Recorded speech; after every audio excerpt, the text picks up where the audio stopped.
He's always trying to break you down, to make you sad, to let you in the darkness from the very beginning, when he declared his enmity to mankind.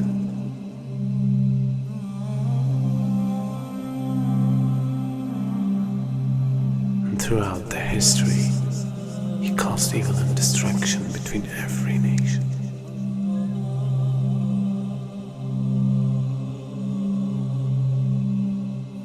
And today, he became much powerful than any time else.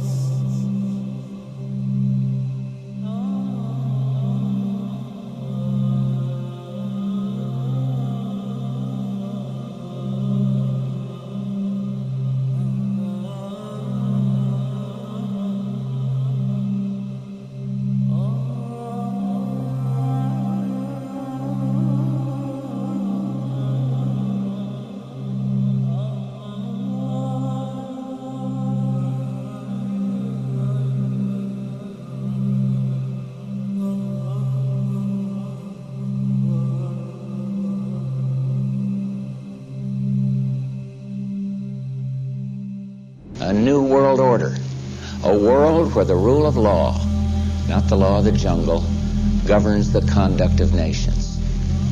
When we are successful, and we will be, we have a real chance at this new world order, an order in which a credible United Nations can use its peacekeeping role to fulfill the promise and vision of the UN's founders.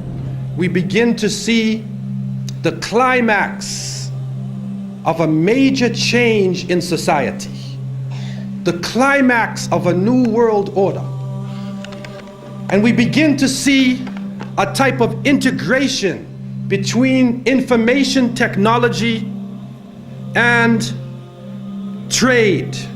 We begin to see the economy, politics, culture, and ideology being transported simultaneously from nation to nation.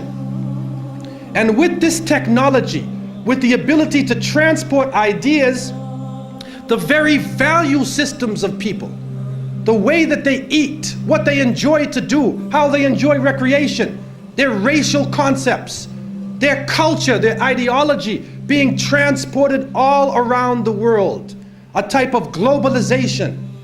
And with this boom in the information technology, and with this major event that takes place, now it comes to a culmination and it starts to reach a high point.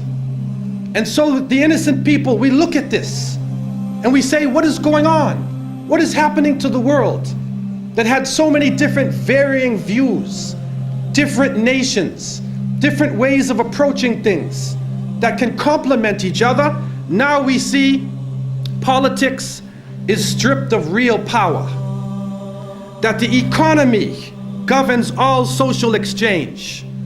We see that the states serve the financial power structures, that the real power is no longer in the hands of the generals, but the real power now switching to the hands of the people who run the economy, to the banking systems.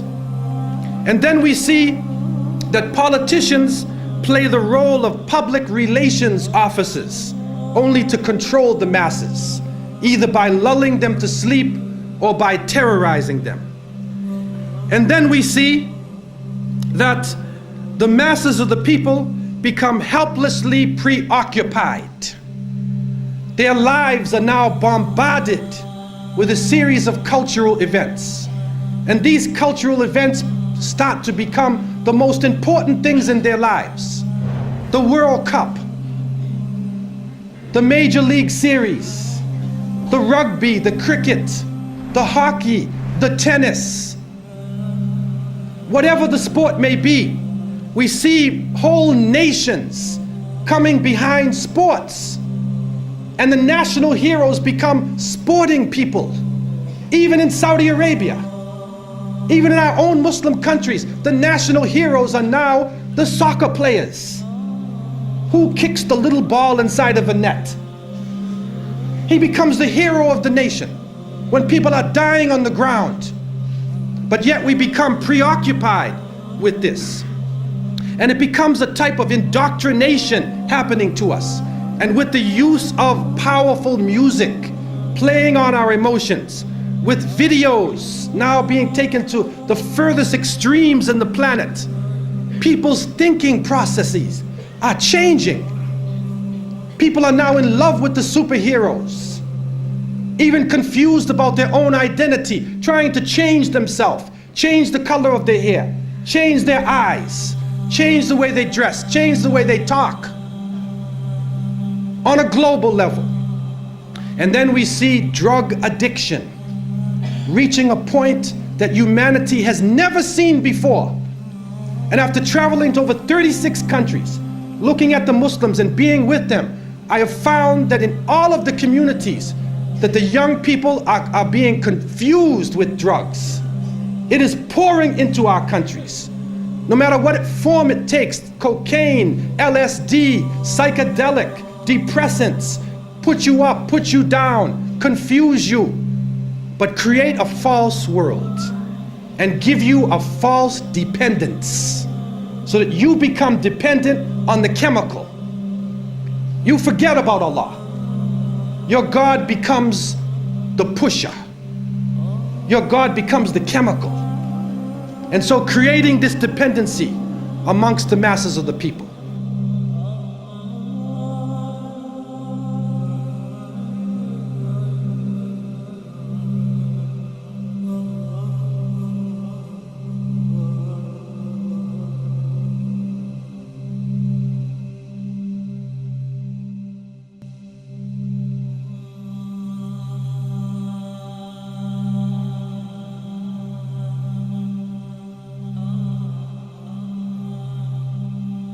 This is a dollar bill, which is the now devalued dollar bill. And on the back of the dollar bill, there's a seal on this side. It's called the Great Seal of the United States. That's what it's called. It's their seal. Now behind the seal, this is actually what is behind the Great Seal of the United States, is a pyramid with one eye. Now the one eye is the sun god Re, which is where we get the word ray, sun rays. It is the sun god, same Mithraic character, and he shows up again and again. This is the Masonic god of the ray. 13 5-pointed stars, and when you draw lines between them, you'll draw a 6-pointed star. If the hexagonal star is lifted out and placed over the image of the pyramid, its points indicate specific letters in the Latin inscription surrounding it, which are thought to be an anagram. Inside the American dictionary is the word anagram, which is the intentional scrambling of the letters of a word to conceal the real word. So if you re-scramble, you get Masons. This is how we know that the Masons originated the drawings for the Great Seal of the United States. This search for concealed meanings in the iconography is not confined to the imagery alone. It is claimed that the number 13, the most ominous number in Western tradition, is hidden throughout the symbols on the $1 bill. They point out the repetition of the symbolic number 13. There are 13 leaves on the olive branch in the eagle's right claw, 13 arrows in the left claw, 13 stars above the eagle's head, and 13 bars and stripes on the shield. Count the feathers.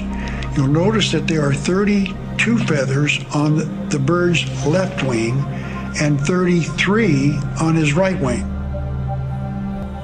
This is understood to refer to the 33 degrees of Masonry introduced by the Supreme Council of the Scottish Rite, America's most prominent Masonic order, whose national HQ is in Washington.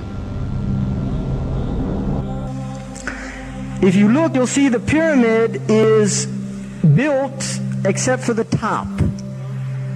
It's built except for the top. The eye is suspended above the top. It hasn't come down yet. Because they believe until they finished the Masonic project, which is the what they say on the bottom, Novus Ordo Seclorum, and then Annuetta Chapters, he is pleased with our project. In other words, the God they believe in is pleased with our project. What is the project? This is the question. What is the project that this God is pleased with? The project is literally the secularization of the world. To completely strip the world from religious beliefs. This is the project, and that is why it is called Novus Ordo Seclorum, a new secular or worldly order.